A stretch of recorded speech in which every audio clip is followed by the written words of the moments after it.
Shalom, senang sekali saya Pendeta Robin Adi Abraham bisa menjumpai Anda di dalam ibadah ini dan saya percaya Tuhan akan memberkati kita.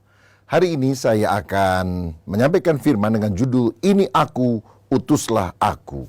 Mari kita baca Yesaya 6 ayat 1-8 yang berbunyi demikian. Dalam tahun matinya Raja Uzia, aku melihat Tuhan duduk di atas tahta yang tinggi dan menjulang, dan ujung jubahnya memenuhi bait suci. Para serafim berdiri di sebelah atasnya, masing-masing mempunyai 6 sayap. 2 sayap dipakai untuk menutupi muka mereka, 2 sayap dipakai untuk menutupi kaki mereka, dan 2 sayap dipakai untuk melayang-layang.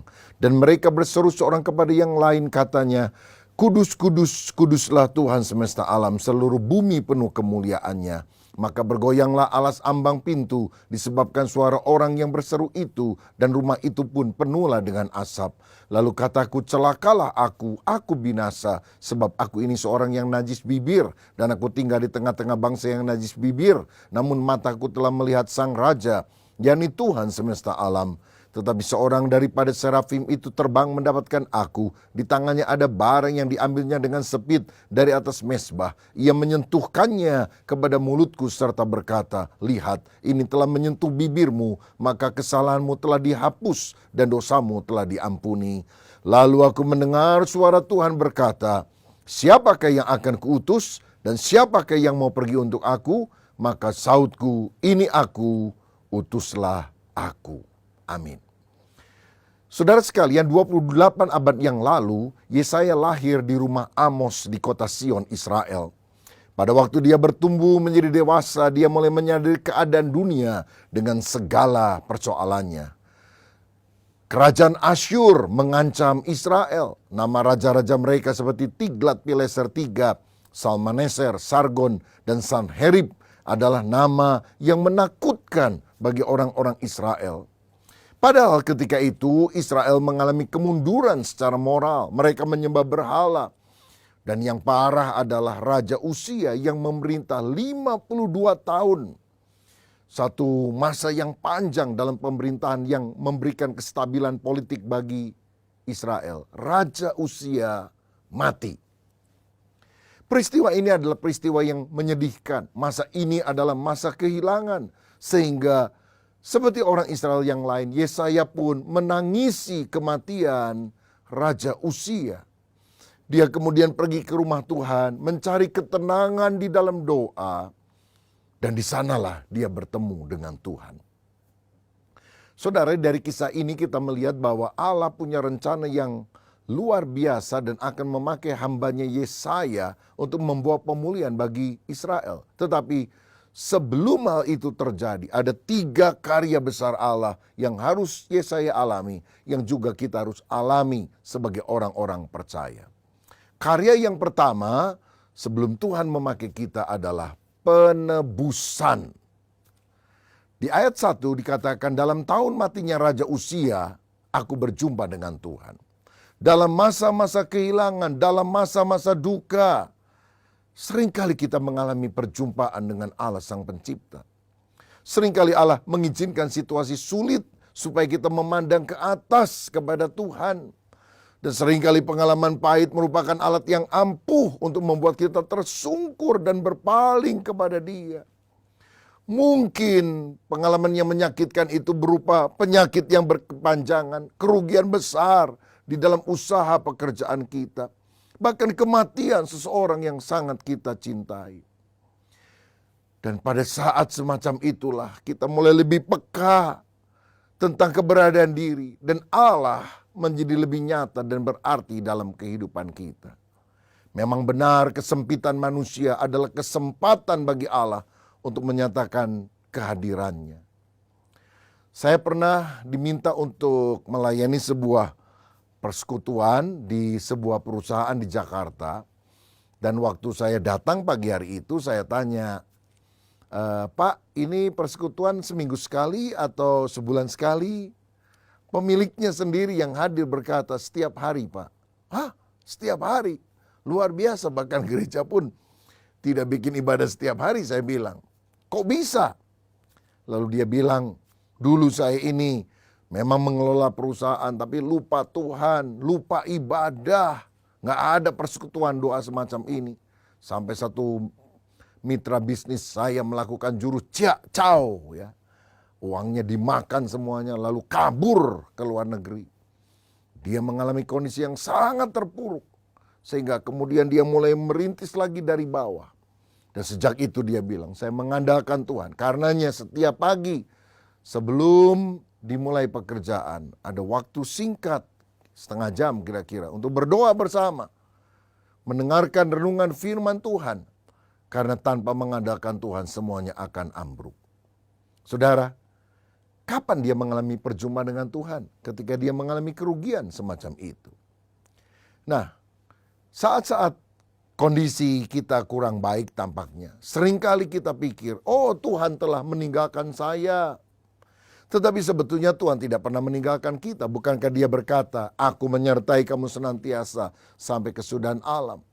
Dia disebut sebagai Immanuel, yang artinya Allah beserta dengan kita. Bukan Tuhan yang meninggalkan kita, tapi justru seringkali kitalah yang lari menjauh daripada Tuhan. Seperti suami istri yang duduk di sebuah mobil, lalu ketika suaminya nyetir, istrinya ngomel. Mas, dulu kamu sayang banget sama saya.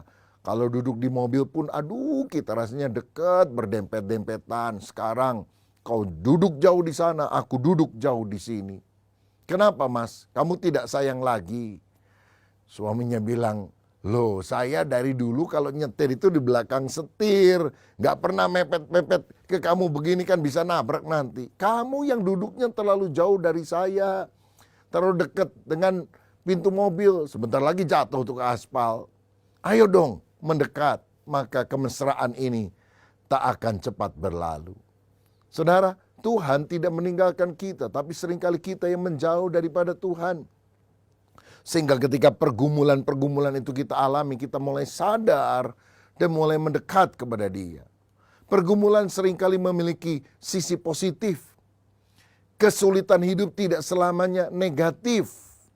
Dalam Mazmur 119 ayat 67 pemazmur berkata, sebelum aku tertindas, aku menyimpang.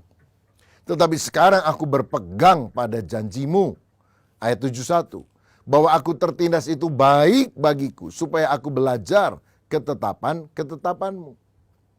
Saudara, tertindas itu tidak nyaman. Tapi ketika kita menyimpang dan Tuhan menyadarkan kita supaya kita jalan lurus.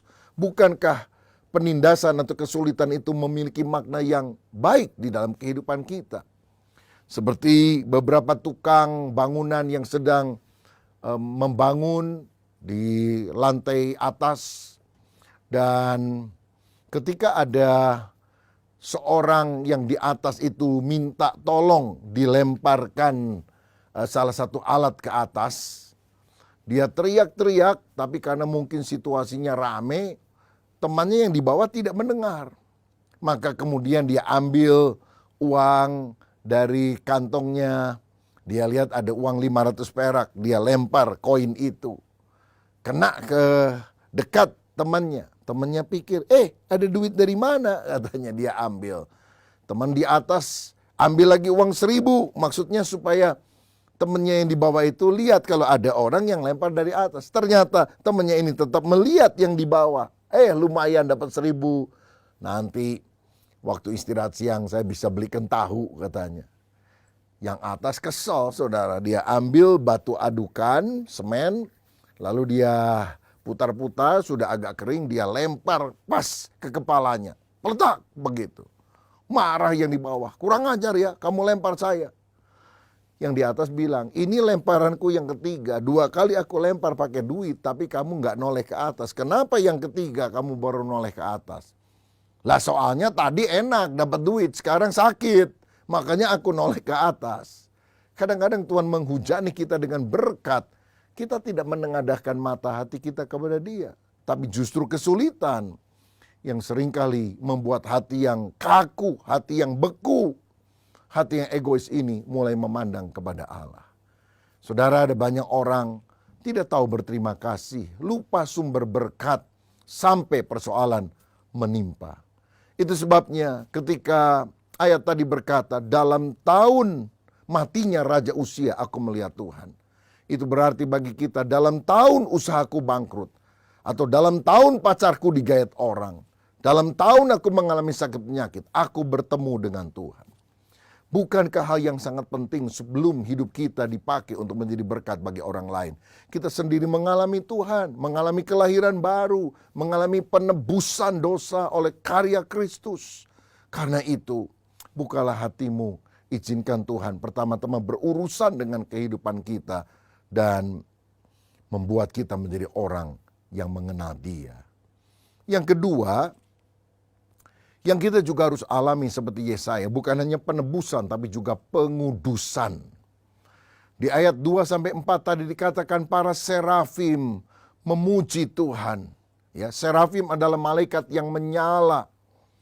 Dan mereka berkata, kudus, kudus, kuduslah Tuhan semesta alam, seluruh bumi penuh dengan kemuliaannya. Ambang bait Allah bergetar, dan saya yakin hati Yesaya pun bergetar. Sehingga di ayat 5 dia berkata, celaka aku binasa, aku najis bibir.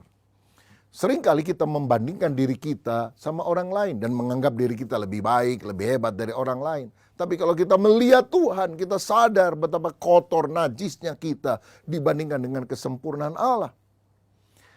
Satu kali ada 3 orang Afrika yang selalu bertengkar, ingin disebut sebagai orang Afrika yang kulitnya paling putih. Lah bayangkan saudara, ini kan orang hitam tapi rasa diri putih.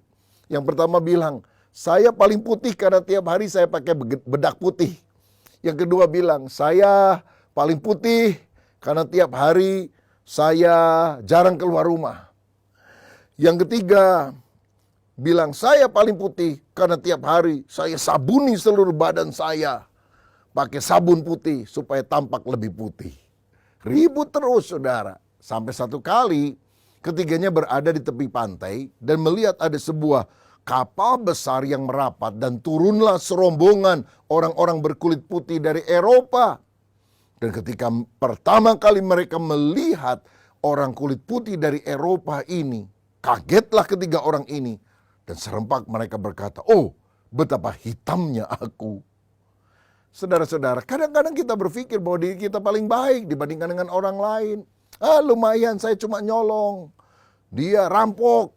Waduh saudara, ini adalah membandingkan diri dengan orang lain dan merasa diri lebih baik. Tapi bila kita melihat kemuliaan Allah, kita sadar diri kita yang najis. Dan kita harus bertobat. Mengapa Allah menyatakan diri kepada Yesaya? Karena Allah ingin memakai Yesaya. Tetapi sebelum Allah memakainya, Allah harus membentuk wataknya terlebih dahulu. Sebab sebelum Israel bertobat, Yesaya harus bertobat dulu. Sebelum Israel berubah, Yesaya yang harus berubah terlebih dahulu. Saudara, mengapa keluarga kita seringkali tidak berubah? Mengapa teman-teman kita tidak mau ke gereja? Padahal kita sudah sering mengundang mereka datang. Itu seringkali juga disebabkan karena mungkin mereka melihat ada sifat buruk dalam hidup kita. Iri hati, dendam, marah, malas, kasar, menggosip, tidak jujur. Sehingga mereka malas buat apa mereka percaya kepada Tuhan. Disinilah kita perlu mengalami proses pengudusan. Karena Kristen itu berarti Kristus di dalam saya. Sifat kita harus indah seperti sifatnya Kristus. Saudara-saudara, Tuhan ingin kita bukan hanya punya karunia yang banyak, tapi punya karakter yang baik, yang serupa seperti Kristus. Lucifer itu karunianya luar biasa, bahkan dia menjadi pemimpin paduan suara sorga. Suaranya pasti bagus. Kalau dia jalan, suara musik itu terdengar luar biasa. Tapi karena dia tidak punya karakter seperti Kristus, maka dia menjadi iblis, musuh Allah yang paling utama. Nah, karenanya kita harus sadar, kita harus berubah, sifat-sifat yang buruk harus dibuang keluar. Baru orang lain akan berubah karena melihat perubahan dalam diri kita. Ada seorang sufi yang bernama Bayazid, pada waktu muda dia pernah berdoa begini, Tuhan, ubahlah dunia melalui hidupku. Setelah dia lebih dewasa, dia sadar dunia tidak berubah. Dia mengubah doanya. Tuhan, ubahlah keluargaku melalui diriku. Tapi semakin dia tua, dia baru sadar bahwa dunia bahkan keluarganya tidak berubah. Sehingga setelah dia lebih bijaksana, dia berkata, Tuhan, ubahlah diriku sendiri. Kalau kita yang berubah, ada kemungkinan lingkungan kita bisa berubah. sebelum Israel bertobat, Yesaya yang mau dipakai oleh Tuhan sebagai utusannya harus bertobat terlebih dahulu. Ada seorang istri mengeluh kepada pendeta. Dia bilang, "Pak Pendeta, tolong doakan ya suami saya. Sudah lama dia nggak mau ke gereja." Loh, kenapa? Nggak tahu tuh, saya ajak-ajak juga nggak mau. Coba nanti satu kali kalau saya ketemu suamimu, saya akan tanya ya. Lalu pendeta satu hari ketemu dengan suaminya. "Ayo Pak, ke gereja lagi. Istri Anda sudah bilang Anda malas ke gereja. Kenapa? Ada masalah apa?" Dia bilang, "Saya kesel sama istri saya Pak." "Loh, kenapa?" "Sebab dulu waktu kami baru menikah, kalau saya pulang dari kantor, anjing kami menyambut, menggonggong. Istri saya datang bawa sandal. Tapi setelah lama menikah, sekarang kalau saya pulang dari kantor, istri saya yang menggonggong, anjing kami datang bawa sandal." Rupanya istrinya terlalu banyak menggonggong, saudara sekalian, sehingga suaminya kesel. Nah, ada cerita yang lain. Ada satu kali suami yang mengeluh, "Pak Pendeta, saya ini heran karena istri saya itu sekarang malas ke gereja. Kenapa ya? Kamu doakan deh istri kamu itu ya, dan waktu kamu tidur kamu tumpang tangan dalam nama Yesus. Biar kamu bertobat." Begitu. Tapi supaya nggak ketahuan, kamu pelan-pelan ngomongnya dalam hati saja. Tumpang tangan pada kepalanya, pada badannya, pada kakinya, dan semuanya lah terserah kamu. "Oke," katanya. Saudara-saudara, bulan depannya istrinya setelah didoakan tumpang tangan ke gereja. Wah, luar biasa. Lalu pendeta tanya, "Ibu, kenapa lama nggak ke gereja tapi sekarang bisa ke gereja lagi?" "Suami saya yang berubah Pak Pendeta." "Loh, bukannya ibu yang berubah?" "Enggak, suami saya berubah. Karena kami sudah nikah 20 tahun lebih. Dulu suami saya mesra, suka pegang-pegang saya. Sekarang dia nggak pernah pegang-pegang saya. Tapi dalam beberapa minggu terakhir, dia mulai pegang-pegang saya lagi Pak," katanya. Ya, dia pikir saya sudah tidur, padahal tidak. Wah, kelihatannya dia berubah. Karena dia berubah, saya juga mau berubah. Rupanya saudara, istrinya salah paham. Suaminya mendoakan dengan menumpangkan tangan. Tapi oke lah. Intinya adalah kalau kita mau orang lain berubah, kita yang harus berubah terlebih dahulu. Dan saya tahu usaha kita sendiri untuk mengubah diri pasti akan gagal. Kecuali kita mengakui kepada Tuhan. Dan Tuhan memampukan kita. Saya tahu mengaku dosa itu sukar. Yesaya bisa saja menyalahkan lingkungannya. Dan dia tidak berkata, "Celaka aku binasa sebab aku najis bibir." Dia bisa bilang, "Celaka lingkunganku mempengaruhi aku sehingga aku menjadi orang yang penuh dengan kelemahan seperti ini." Tetapi Yesaya sadar bahwa dia yang harus bertobat, bukan orang lain. Ada pengakuan, maka ada penyucian. Alkitab berkata, jika kita mengaku dosa, Allah itu setia dan adil. Dia akan mengampuni segala dosa kita, menyucikan kita dari segala kejahatan. Dan ayat 6 dan 7 tadi berkata, seorang malaikat mengambil bara api dengan sepit dari atas mezbah dan mengenakan kepada mulut Yesaya. Dan dia berkata, "Dosamu diampuni." Kenapa yang dikenakan lidahnya dan dikatakan dosamu diampuni? Karena ada banyak orang berdosa karena lidah. Orang yang dapat mengontrol, mengendalikan lidahnya menurut Yakobus 3 ayat 2, itu bisa mengendalikan seluruh hidupnya. Saudara, mari kita terima karya Allah. Pertama, penebusan. Supaya kita sungguh bertobat lahir baru. Yang kedua, pengudusan. Karakter yang lama dibuang, karakter Kristus ada dalam hidup kita. Dan yang ketiga, baru pengutusan. Ayat 8 berkata, lalu aku mendengar suara Tuhan, siapakah yang akan kuutus? Siapakah yang mau pergi untuk aku? Dengan mantap Yesaya berkata, ini aku, utuslah aku. Mungkin saudara bilang, saya kok nggak pernah dengar suara Tuhan audible langsung ya. Seperti Yesaya. Tapi saya mau bilang, ketika engkau membaca Alkitab, Tuhan berbicara kepada saudara. Yang penting bukan bagaimana caranya Tuhan bicara, tetapi apakah kita taat ketika kita tahu kehendak Tuhan. Lalu aku mendengar suara Tuhan. Kapan itu terjadi? Setelah Yesaya bertemu dengan Tuhan. Setelah wataknya diperbarui. Baru yang ketiga, Allah menyatakan kehendaknya supaya Yesaya termasuk kita melayani dia. Berarti ada 3 karya Allah yang kita harus alami. Yaitu karya Allah bagi kita, itulah penebusan. Karya Allah di dalam kita, itulah pengudusan. Dan karya Allah melalui kita, itulah pengutusan. Mengapa Allah mengutus kita untuk menyampaikan kabar baik kepada orang lain? Karena Allah mau menjadikan kita sebagai kawan sekerjanya. Agustinus pernah berkata, tanpa Allah aku tidak bisa berbuat apa-apa. Tapi tanpa aku Allah tidak mau berbuat apa-apa. Allah ingin menjadikan kita sebagai rekan kerjanya.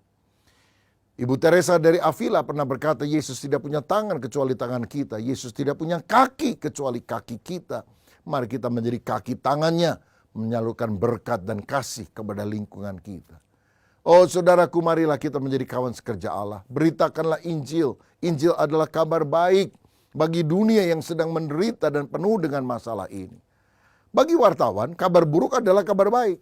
Karena waktu dia dengar kabar buruk, wah bagus ini untuk dia masukkan di dalam sosial medianya atau dalam koran atau dalam majalah.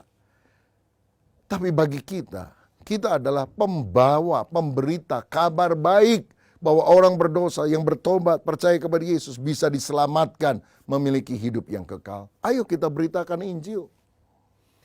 Ada yang memberikan definisi pekabaran Injil seperti ini. Penginjilan artinya seperti usaha seorang pengemis memberitahu kepada temannya di mana mereka bisa makan.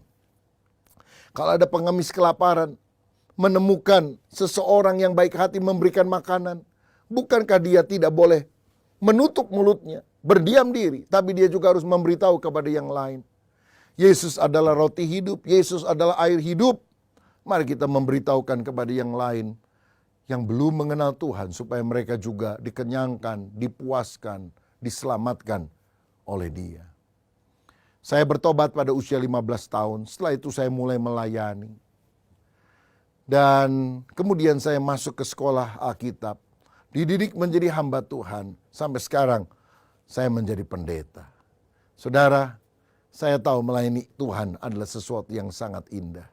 Tidak ada hidup yang lebih indah selain dipakai oleh Tuhan untuk menyampaikan kabar sukacitanya. Karenanya mari kita memberitahukan kepada teman-teman yang lain apa yang ada di dalam Injil Kristus. Kita diutus untuk memperdengarkan kabar sukacita kepada mereka. Saya pernah membaca satu kisah, ada seorang mahasiswa teologi yang namanya Markus ikut kelas homiletika, ilmu berkhotbah. Tapi dia itu merasa bahwa itu dia nggak punya bakat untuk berkhotbah. Jadi gemeter sekali dia untuk mempersiapkan bahan khotbah. Tapi waktu harinya tiba dia harus berdiri di muka kelas dan berkhotbah. Langsung dia tanya begini kepada teman-temannya. Teman-teman, apakah kalian sudah tahu apa yang saya akan khotbahkan? Teman-temannya bingung. Khotbah aja belum kok bisa tahu. Mereka bilang belum. Dan Markus bilang, kalau begitu Anda belum siap mendengarkan khotbah saya. Lalu dia duduk lagi. Dia nggak jadi khotbah. Dosennya marah. Kenapa kamu nggak jadi khotbah?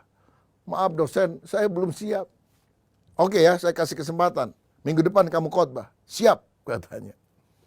Dia berusaha mempersiapkan diri 1 minggu. Tapi sulit, saudara. Jadi dia berdiri lagi di muka kelas pada hari yang ditentukan. Dia tanya pertanyaan yang sama. Apakah kalian sudah tahu apa yang akan saya khotbahkan? Nah, karena teman-temannya berbaik hati, dia ingin menolong Markus. Lalu mereka bilang, sudah, katanya. Dan Markus bilang, wah luar biasa. Saya belum khotbah, kalian sudah tahu apa yang akan saya khotbahkan. Kalau sudah tahu, buat apa lagi saya khotbah? Dia duduk, saudara-saudara. Dosennya marah, dia bilang, minggu depan kalau kamu nggak khotbah, kamu gugur dari kelas ini. Saudara-saudara, jadi Markus mempersiapkan lagi. Dan minggu depannya ketika dia berdiri di muka kelas, teman-temannya sudah berunding bagaimana supaya Markus tidak gugur. Jadi sebagian akan menjawab A, sebagian akan menjawab B. Dan Markus ternyata benar memberikan pertanyaan yang sama. Apakah kalian sudah tahu apa yang akan saya khotbahkan? Sebagian berkata, sudah. Sebagian bilang, belum. Dan Markus kemudian bilang, kalau begitu tolong yang sudah tahu, beritahu kepada yang belum tahu. Dan dia duduk, saudara. Tapi hari ini dosen tidak marah, dosen malah bertepuk tangan dan dia bilang, saya dapat ide dari apa yang kamu katakan. Apa itu penginjilan? Yang sudah tahu, beritahu kepada yang belum tahu. Apakah saudara sudah tahu bahwa Yesus itu mati disalib untuk menyelamatkan manusia? Kalau Anda sudah tahu, beritahu kepada yang belum tahu agar mereka juga diselamatkan. Maukah saudara dipakai Tuhan untuk memberitakan Injil? Maukah engkau berkata, ini aku, utuslah aku? Saya teringat ada sekelompok kaum bapa di Charlotte, North Carolina, Amerika Serikat, yang pernah berdoa, Tuhan lawatlah kota kami dengan kasih-Mu, yang dampaknya akan mengalir ke seluruh dunia. Mereka berminggu-minggu, berbulan-bulan mendoakan doa yang sama. Lawatlah kami, dan biarlah dampaknya ke seluruh dunia. Pada musim gugur berikutnya pada tahun 1934, diadakan sebuah kebaktian kebangunan rohani. Dan ada seorang penginjil bernama Mordecai Ham yang menyampaikan firman di Charlotte, North Carolina itu. Banyak orang yang bertobat menerima Yesus. Salah satunya seorang anak remaja berusia 16 tahun. Anak dari salah satu bapak yang ikut berdoa, Tuhan lawatlah kota kami dengan kebangunan rohani. Dan anak itu kemudian menjadi seorang penginjil yang hebat. Billy Graham. Yang akhirnya berkhotbah kepada jutaan orang. Yang membawa dampak kebangunan rohani ke seluruh dunia. Hari ini maukah engkau berdoa? Tuhan, lawat aku supaya melalui hidupku, melalui keluargaku, aku bisa sungguh-sungguh menjadi berkat bagi banyak orang. Maukah engkau hari ini berkata, ini aku, utuslah aku untuk memberitakan kabar baik-Mu. Jangan bilang, ini aku, utuslah dia aja Tuhan, saya lagi repot.